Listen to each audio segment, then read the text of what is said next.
नमस्कार दोस्तों, स्वागत है आपका। आज का जो टॉपिक है वो आरआरबी, एनटीपीसी, ग्रुप डी और आपका ये बीपीएससी, एसएससी सबके लिए इम्पोर्टेंट है। मैंने जीव विज्ञान से 20 ऐसे प्रश्न लिए हैं जो बार बार परीक्षाओं में पूछे जाते हैं। ठीक है, तो चलिए पहला सवाल देखते हैं। पहला सवाल है सूत्रकनिका, जिसको माइटोकॉन्ड्रिया भी कहते हैं, निम्नलिखित में से किसका केंद्र होती है? सूत्रकनिका निम्नलिखित में से किसका केंद्र होती है? प्रोटीन संश्लेषण, वसा संश्लेषण, प्रकाश संश्लेषण या कोशिकीय श्वसन, किसका? देखिए इसका राइट आंसर हो जाएगा ऑप्शन 4, कोशिकीय श्वसन। कोशिकीय श्वसन। अगर सवाल आ जाए माइटोकॉन्ड्रिया की खोज किसने की थी, तो माइटोकॉन्ड्रिया की खोज अल्टमैन ने की थी। कब की थी? तो 1886 में, याद रखिएगा। और यह कोशिका का श्वसन स्थल है और इसे कोशिका का पावर हाउस भी कहते हैं, याद रखिएगा। चलिए आगे देखते हैं। आगे है किसकी उपस्थिति के कारण किसी पादप कोशिका और पशु कोशिका में अंतर पाया जाता है? किसकी उपस्थिति के कारण किसी पादप कोशिका और पशु कोशिका में अंतर पाया जाता है? क्लोरोप्लास्ट, कोशिका भित्ति, कोशिका कला या केंद्रक? तो देखिए इसका राइट आंसर जो हो जाएगा वो क्या हो जाएगा? वो हो जाएगा आपका ऑप्शन 1, क्लोरोप्लास्ट। ठीक है, एक चीज याद रखिए, पादप कोशिका जो होता है और जंतु कोशिका, पादप कोशिका में कोशिका भित्ति होती है, क्लोरोप्लास्ट होती है, सेंट्रोसोम उपस्थित होती है और लाइसोसोम उपस्थित होती है और रसदानी उपस्थित होती है। ठीक है, और जंतु कोशिका में ना कोशिका भित्ति होती है, ना क्लोरोप्लास्ट होती है, ना सेंट्रोसोम होती है, ना लाइसोसोम होता है, ना रसधानी होता है, याद रखिएगा। ठीक है,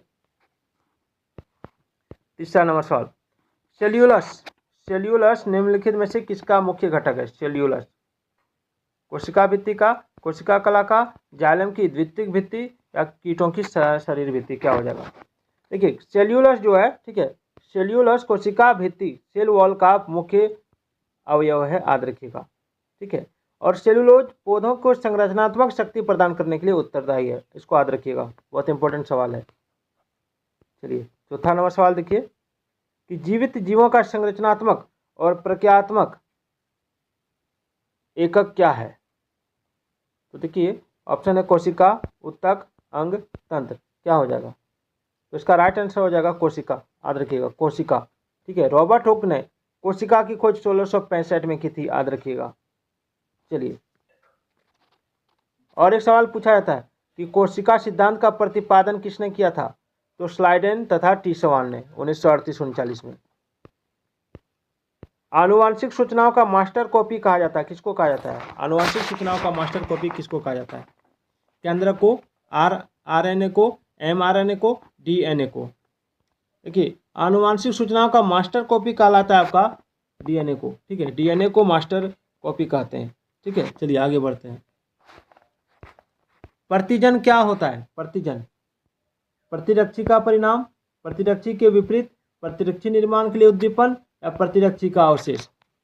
देखिए ये हो जाएगा प्रतिरक्षी निर्माण के लिए उद्दीपन, याद रखिएगा। ठीक है, प्रतिरक्षी निर्माण के लिए उद्दीपन, याद रखिएगा इसको बढ़िया से। चलिए आगे बढ़ते हैं। नग्न आंखों से देखे जा सकने वाले, इसको हटाते हैं, देखे जा सकने वाले कोषाणु का सबसे छोटा आकार क्या होता है? नग्न आंखों से। देखिए इसका राइट आंसर होगा 100 माइक्रोन। 100 माइक्रोन या 100 माइक्रोन आकार के कोषाणु नग्न आंखों से देखे जा सकते हैं। चलिए निम्नलिखित में से कौन सा पादप रंजक लाल एवं सुदूर लाल प्रकाश क्षेत्र में अवशोषित हो जाता है?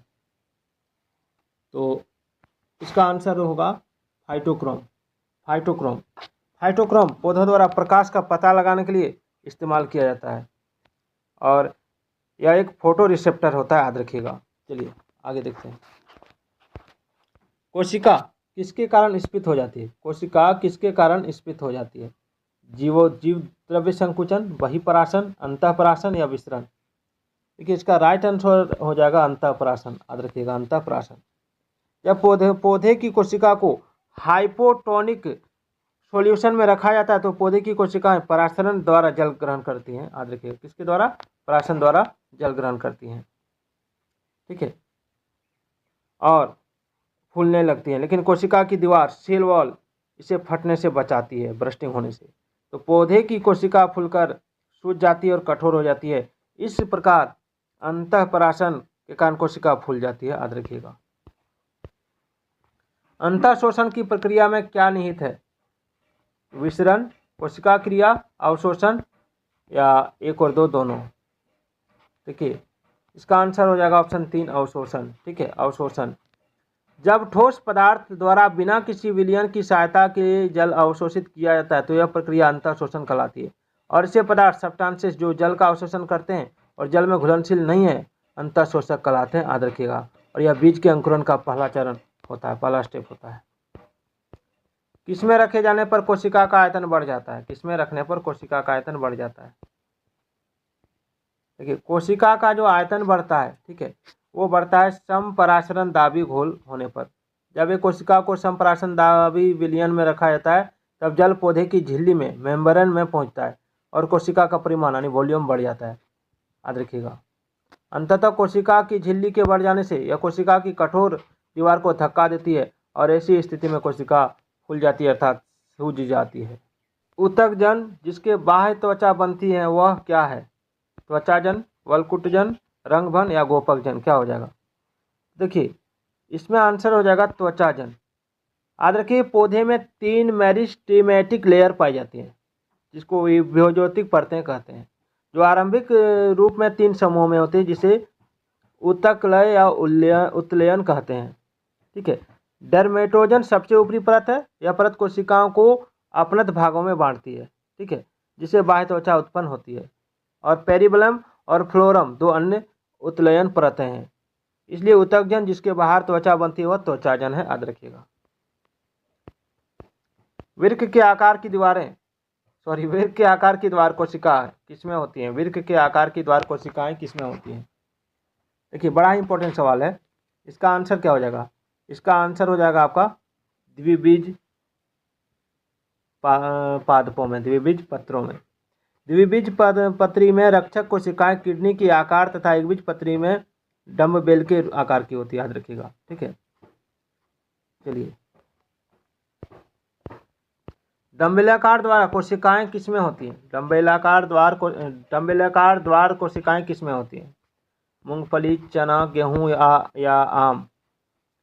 तो देखिए, इसमें जो हो जाएगा वो हो जाएगा गेहूं। ठीक है, गेहूं में एक बीज पत्रीय रक्षक कोशिकाएं डम्बेलाकार आकृति की होती है। ठीक है, डम्बेलाकार आकृति की होती है, इसको याद रखिएगा। चलिए, हरित ब्लॉकों का संबंध किससे है? हरित ब्लॉकों का संबंध, देखिए, हरित ब्लॉकों का संबंध जो है वो है जैव ईंटों से। ठीक है, ग्रीन ब्लॉक्स पूरे प्रतिवेश में, नेबरहुड में कई खंडों में समाहरित हरित खंड, जिसको ग्रीन ब्लॉक के निवासी अपने आसपास की सुंदरता, जीवन की गुणवत्ता और स्वच्छता में वृद्धि के लिए हरितमा बनाए रखने का प्रण लेते हैं और इन्हें जैव ईंटें के नाम से भी जाना जाता है। ठीक है, बायोब्रिक्स। चलिए, सबसे बड़ा एक कोशिकीय जीव कौन सा है? ईस्ट, एसिटेबुलेरिया, एसिटोबैक्टर या अमीबा? देखिए, सबसे बड़ा एक कोशिकीय जीव जो है वो है अमीबा। ठीक है, सबसे बड़ा एक कोशिकीय जीव अमीबा है, याद रखिएगा। 4 अक्टूबर 2011 में अनुसंधानकर्ताओं ने प्रशांत महासागर के मरियाना खाई की सतह के नीचे एक दैत्याकार अमीबा की खोज की थी। इसकी लंबाई 4 इंच से अधिक थी और यह पृथ्वी पर पाया गया सबसे बड़ा एक कोशिकीय जीव है जो विशेष रूप से गहरे समुद्र में पाया जाता है। बाह्यपिंड किसमें पाया जाता है? बाह्यपिंड, शुक्राणु, सर्टोली कोशिका, मादा कायिक कोशिका, नर कायिक कोशिका, किसमें? देखिए, बाह्यपिंड जो पाया जाता है ये पाया जाता है मादा कायिक कोशिका में। ठीक है, याद रखिएगा। पैरामीशियम में उत्सर्जन द्वारक को इस नाम से जाना जाता है, किस नाम से? पैरामीशियम में उत्सर्जन द्वारक को जाना जाता है साइटोपाइज के नाम से, साइटोपाइज। ठीक है, पैरामीशियम के शरीर के अंत में पिछले भाग पर एक छोटा सा छिद्र होता है जिसे साइटोपाइज या साइटोप्लास्ट कहा जाता है। पैरामीशियम का अनपचा भोजन इसके द्वारा बाहर निकल जाता है और पैरामीशियम भोजन के रूप में मुख्यतः बैक्टीरिया और छोटे प्रोटोजोआ एक कोशिका कवक, डायटम, ईस्ट आदि को ग्रहण करता है, याद रखिएगा।